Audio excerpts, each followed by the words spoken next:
everyone, and welcome to Carrick Property's first webinar for 2022. I'm Simone Lazo and I do all things marketing for Carrick Property. We're very excited to have you all here today and very excited to jump right in. But before we do, just some housekeeping.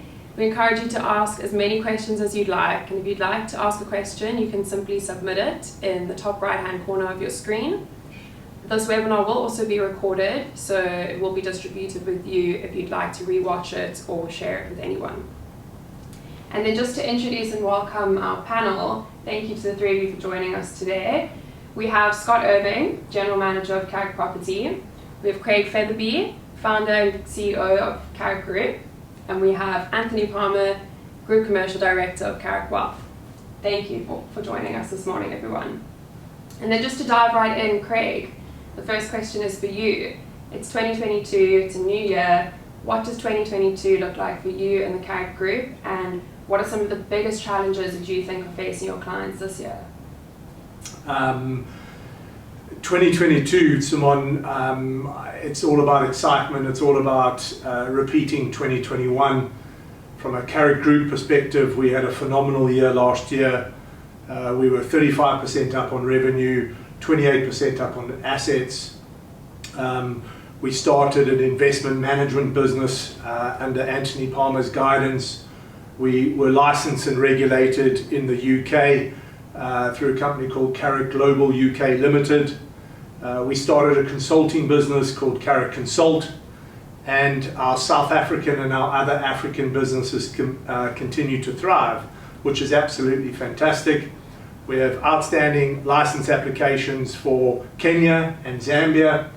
So 2022 for us is just, as I said, a repetition of 2021. Constantly trying to give great outcomes to our customers. In terms of the challenges that I think face our customers in 2022, we've all been affected by the pandemic one way or another. But one area that we as a company really want to consider and try and get our customers to consider is the effects that the pandemic has had on individuals' retirement planning. As a business, I think we assist clients with their second biggest decision of their lives, and that's to ensure that they appropriately save for retirement. It's very important to understand that here in Africa, South Africa and other parts of Africa, we simply unfortunately cannot rely on governments and government institutions to support us when we get of retirement age. As an example, here in South Africa, this current state pension is 1,850 Rand on a monthly basis. Now, I'm not sure when last you went to Woolworths, but 1,850 does unfortunately not buy you too much from Woolworths. So the biggest challenges, I think, in 2022 and probably for the next 5 years, whilst we still have some version of the pandemic, is going to be all about appropriately saving for retirement. Now, we're here to talk about property, and I think property is just one of the mechanisms that we as an organization can help our customers to save money, to invest money, to ensure that when they get to the age of 55, 60, 65, or their chosen retirement age, is that they've got sufficient asset protection, liquidity, and cash flow to ensure that they can live the retirement that they've wanted, opposed to the actual retirement that they've dreamed of. So we're excited for 2022. We're excited to have lots of great conversations with our customers across the African continent, but primarily we want to focus on helping individuals really get their retirement plan back on track following the effects of COVID. Thank you, Craig, and that's interesting. You mentioned about retirement planning being the second biggest decision in your life. So I'm sure I'm curious, and I'm sure everyone else is curious to know what the biggest decision would be. I think the biggest decision is obviously getting down on your knee and proposing to your wife. So marriage certainly for me was the biggest decision that I ever had to make, and retirement planning number 2. That's great, thank you, Craig. And then, Anne, I think it'd be great to bring you in here, just based on Craig's comments and the need to invest offshore This opens up a myriad of opportunities across various asset classes, but also potential pitfalls. What is your take on this? Thanks, Simon, and thank you to all our viewers for your time in tuning into today's webinar. So I like to keep things simple, and when I speak to prospective clients or existing clients, and I ask them, would you like to own a property in the UK? The answer has always been pretty unanimous. No one's raised eyebrows, no one's frowned. Everyone wants to own a property in the UK. I mean, to be fair, who wouldn't want to own a property in hard currency, in a stable environment, and just in an asset class, that is consistent and keeps on growing. I lived in the UK for 5 years. One of my biggest regrets when I was in London is not buying a property. I did subsequently buy a property in New York when I moved there, so I can talk from experience, having owned, and bought a property outside of the country where I live. So the question of, should I buy a property, I think is a simple answer, yes. And the question quickly moves to, what type of property can I afford, and what type of property is right for me. And that's, we get quite different, reactions from our clients as to why they're looking to buy property. Some have bought, and Scott can attest to this, have bought because they need a plan B. If they have to leave the country where they live, they want a bolt hole that they can go to and have a roof over their heads. Others will buy specifically with their kids' education in mind. Maybe their kids want to go to university in a particular city in the UK, and that's where they'll focus their attention. And other clients will be quite indifferent to the city and really focus on what is the best from an investment return perspective. So interesting across the board, and I think that's where Carrick really can add value and steps up, to speak to clients and understand their individual needs.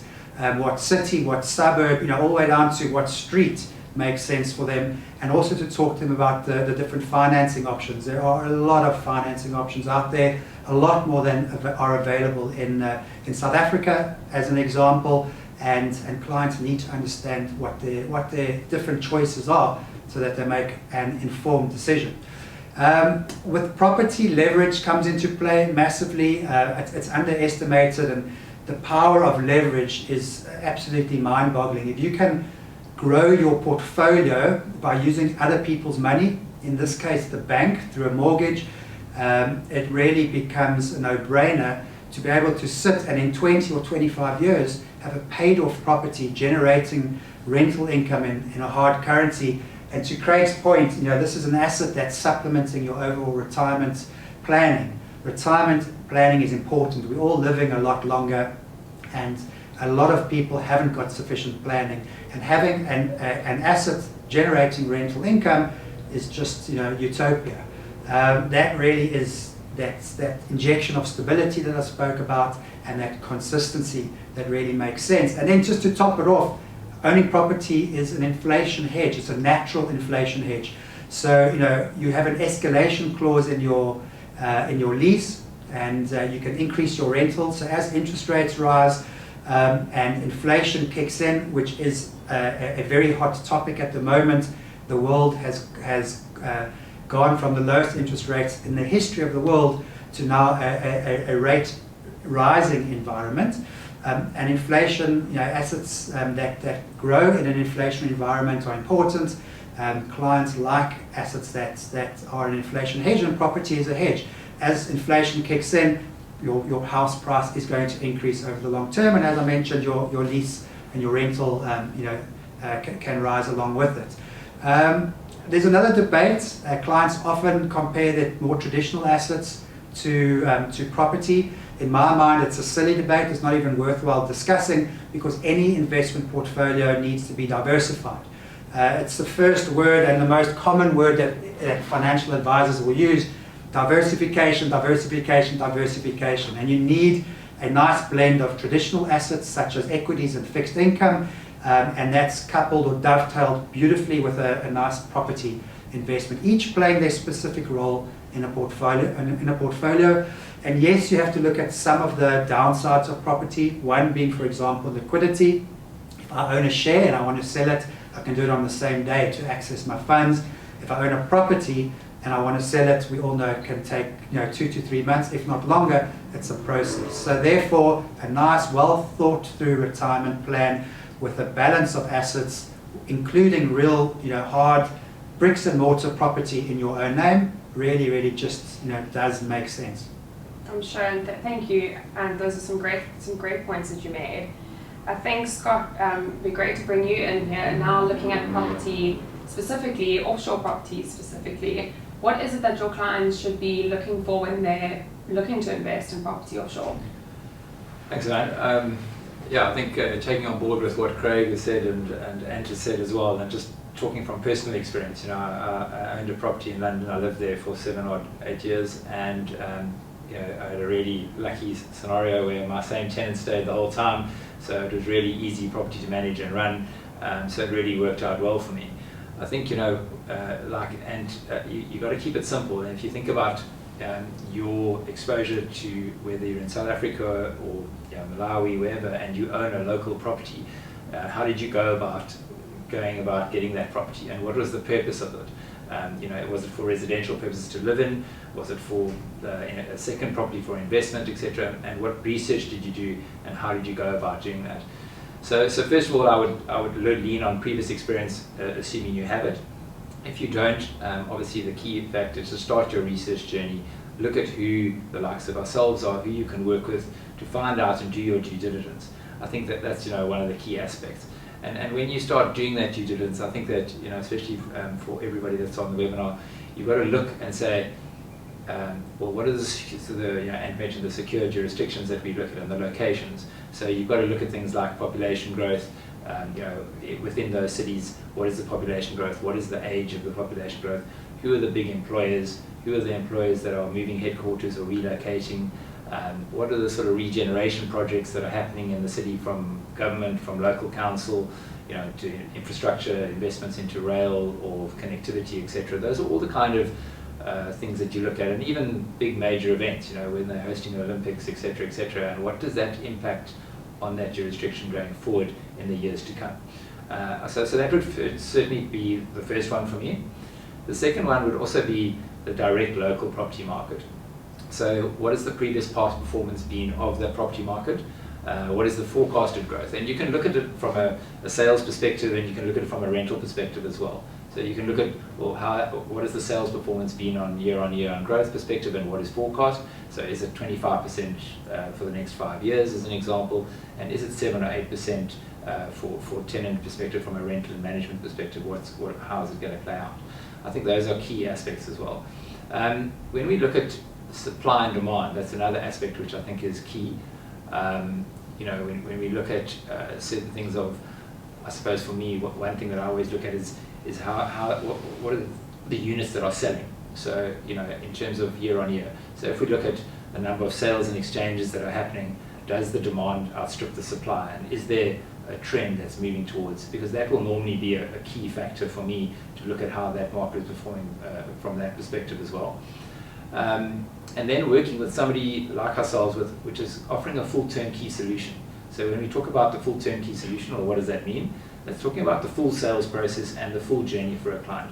So that means from the moment they start thinking about it, so from the moment you start doing your due diligence, to the fact that you start looking at what properties are you looking at, what are the properties that are going to meet my objectives. So Anthony mentioned, is it going to be for a couple of years' time where my kids are going to study overseas or go to varsity there? Is it that close enough? Or if it's a further out, is it something they can look to sell and eventually sell into an area where they are going to study, as an example? I think those are the things you certainly have to look at with reference to the full process. And then when you move on to looking at what the kind of due diligence and the properties that are available to purchase, you then got to look at, well, who are the mortgage providers? Anthony spoke about leverage. What are my options from a leverage perspective? How much can I afford? How much loan to value will I achieve? And also there's certain things that I'll talk about just now that will come into play around that. And then we look at solicitors and the services that they would provide for us, and then all the way to the full rental management package, and then resales. So that journey can, depending on what your goals and achievements are, can be a 5, 10, 20-year period. It just really depends on what your objectives and what your portfolio goals are.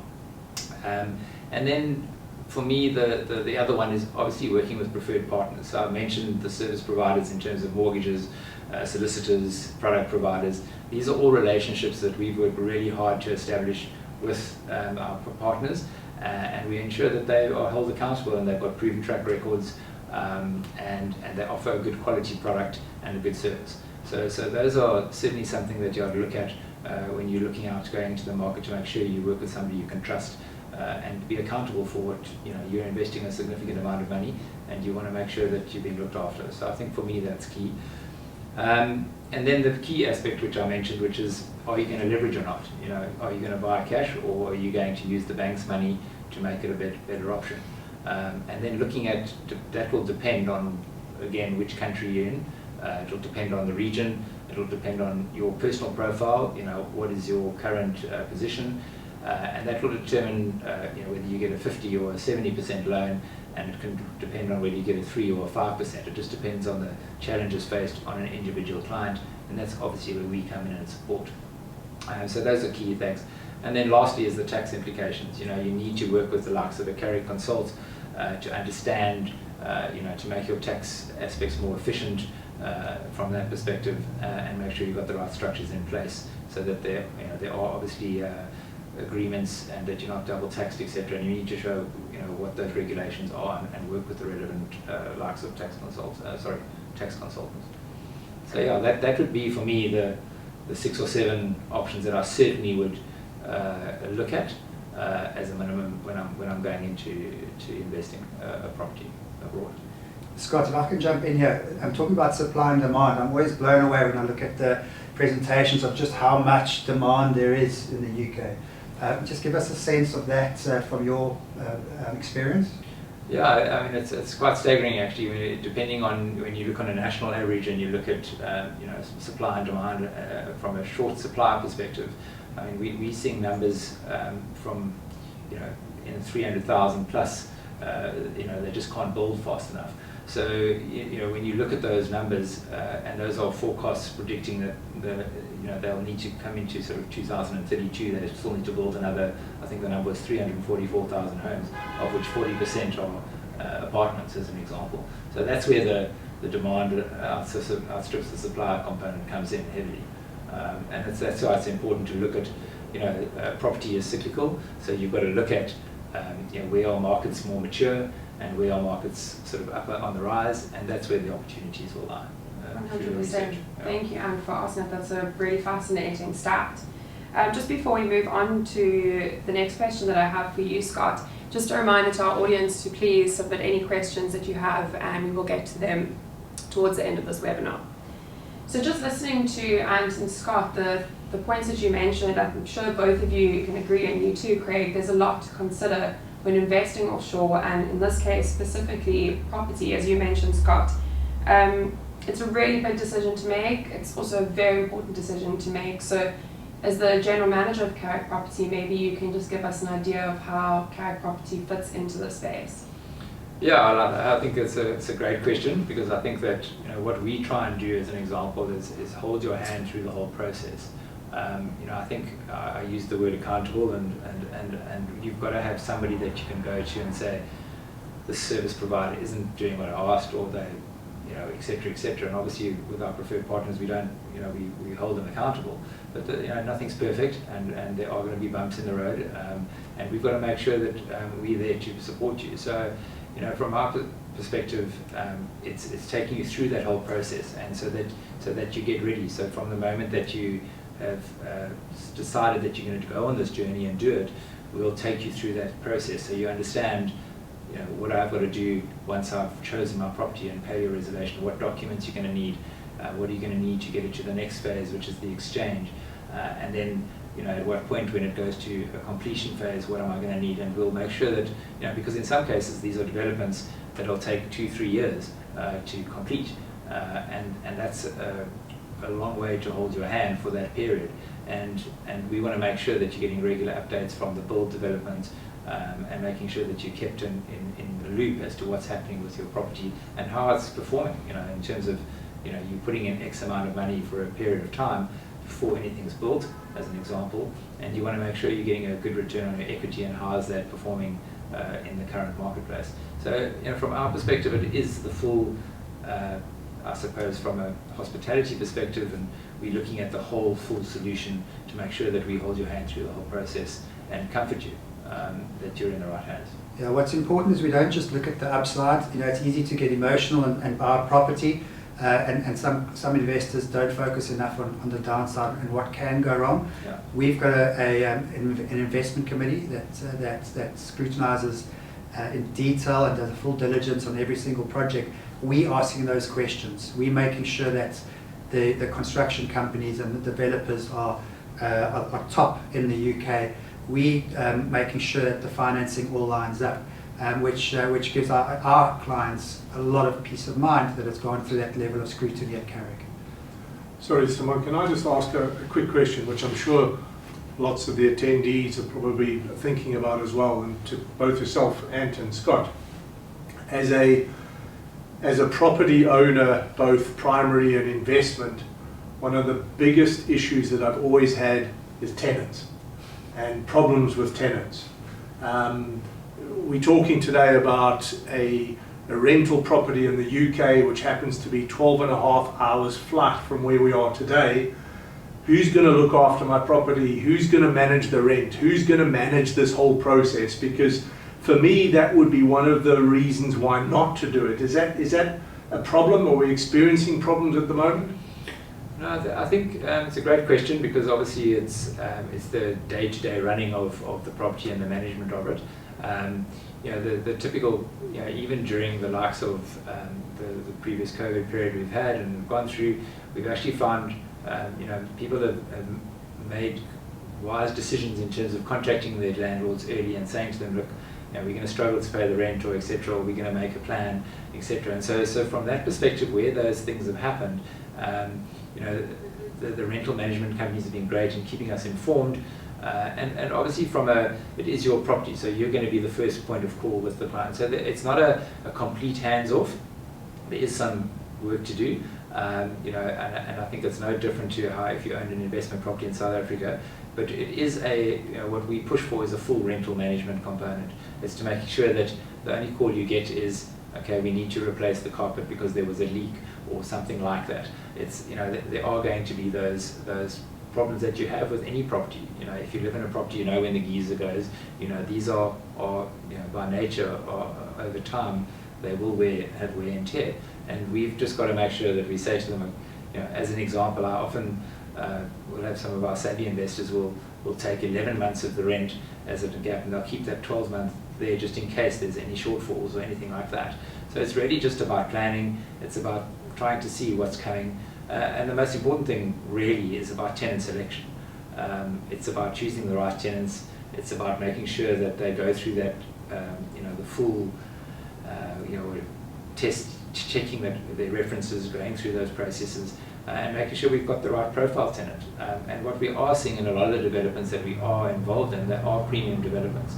And so we're getting a lot of young professionals with the nature of the trends that have developed, 4-day weeks, they want an extra space, so they're prepared to pay a little bit more of a premium.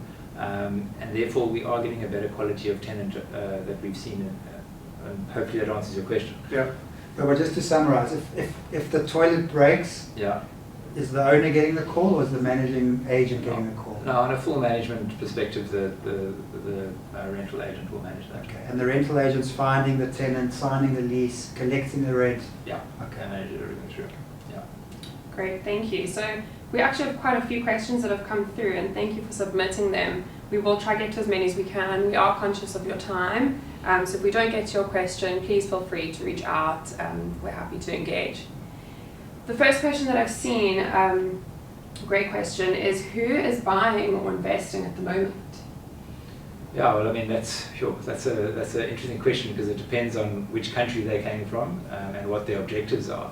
If I look at it as an example, even within, let's call it the UK itself, just within the sales that are happening there, 80% of the clients are probably around over 45 years of age, predominantly, and if we go back 10 years ago, that was only 70%. So there's been a significant increase in the last 10-year period in terms of the dynamics from a demographics or age perspective.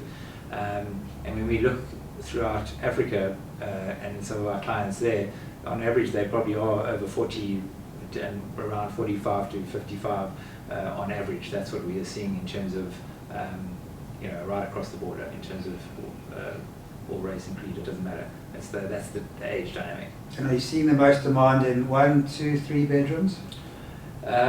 Again, predominantly 1 and 2 bedrooms. It depends again on the objective. So what we have seen where there is a 3-bedroom, that's normally going to entail they're wanting to live there at some point, or there's a particular objective, there's an emotional attachment to the property for whatever reason. Historically, we'll see the performance on your investment will work better with 1 and 2 bedrooms. Okay. And what's the split between first-time buyers and, I guess, second and third and fourth-time buyers? Yeah, so again, asking the right questions right at the beginning, you'll find that a lot of our clients that buy 1 will eventually buy 2 and 3. We're seeing a lot of repeat business in that area. But right now, I'd probably say, if I look at our sales last year, probably about 40% were first-time buyers on average. Great, thank you, Scott. The second question that I'm seeing here that's quite interesting is someone wants to know, are these properties off-plan or are they built? So the bulk of our properties that we offer are off-plan. So in other words, they are busy being built or they're about a year or 2 out. We do have stock that is complete, that is available. So if you want to get your investment from getting a rental hard income straight away, then that is an option. So it really just depends again on your objective. But I would say right now 80% of our stock is where you're going to get a bit of that capital growth on your initial equity that you put in over a 2-year period from that perspective. So you'll take completion or registration of the property in about 2 years' time on average. Okay, thank you. And then I think we have time for a couple more questions. The next question I have here is, are the properties tenanted? So obviously with them being built, no. But once they're complete, what we are seeing is that because of the interest around that area of the development being built, and as its construction has happened, you get a lot of inquiries. There's obviously boards and tenant boards outside those properties. So in some cases, in the one example, we've recently completed a building with 95% already done as it completed, so those tenants moved in. So we're seeing quite a big demand on that aspect. So the short answer is no, they're not for the most part, but once it's complete, we're looking at about 80 to 90% occupancy rate straight off the bat. That's great, thank you, Scott. And just in closing, I think we have a little bit more time for some closing comments from the 3 of you. Do you have anything to add to close off? Yeah, if I could go. So in closing, I think it's important, going back to my comments on having a balanced portfolio with different asset classes.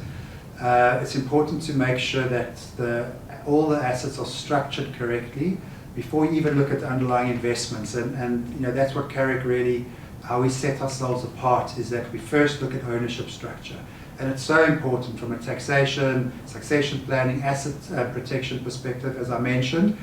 Whether it's traditional assets, whether it's your local retirement annuity, whether it's discretionary money offshore, and a property, it all applies. So please, clients really just do need to take a step back and get some expert advice to make sure that any potential potholes are easily navigated. Because going back to my first point on simplicity, this is not rocket science, but people do make mistakes, and it's always worthwhile taking a little bit of extra time to make sure that all your affairs are in order. Great, thank you, and that's great advice, and I think from our side, just really wanted to let you know we've got 3 new developments that we've launched that are really exciting. One in London, one in Birmingham, one in Derby that we've just launched. Some fantastic opportunities from a growth and a yield perspective. So please get in contact with us and we can give you some more information on those. Greg? Yeah, Simon, from my point of view, we started Carrick Property at the back end of 2020. We started Carrick in 2014. A lot of people ask me, why start a property company and why did it take so long? For the simple reason, I felt as though that buying buy-to-let properties in the UK was just such a complicated process. You're talking about jurisdictions, you're talking about tax, you're talking about lawyers, conveyancers, and it really was, just overwhelming. But when I took the time to build a business and build the business plan, I realized that actually buying a buy-to-let property in the UK is actually just as simple as opening up a bank account. And Scott and his team have done a phenomenal job in holding clients' hands right the way through the process. And I would strongly recommend getting in touch and just exploring the options, and you'll see exactly how easy the process is and how it can actually tangibly contribute to your overall financial planning. So, yeah. Thank you, Craig. Thank you to the three of you, and thank you to all of you for joining us today. If we didn't get around to a question, we apologize. We obviously are very mindful of your time this morning. If you do have any further questions, please feel free to contact us. We'd be more than happy to engage with you. We'd love to chat. So thank you to all of you for joining today. What a fantastic way to kick off 2022 for Carrick Property. We're really excited for the year ahead. We're very excited to engage with all of you in the year ahead. And thank you. Yes. Thank you. Thank you. Bye-bye. Bye.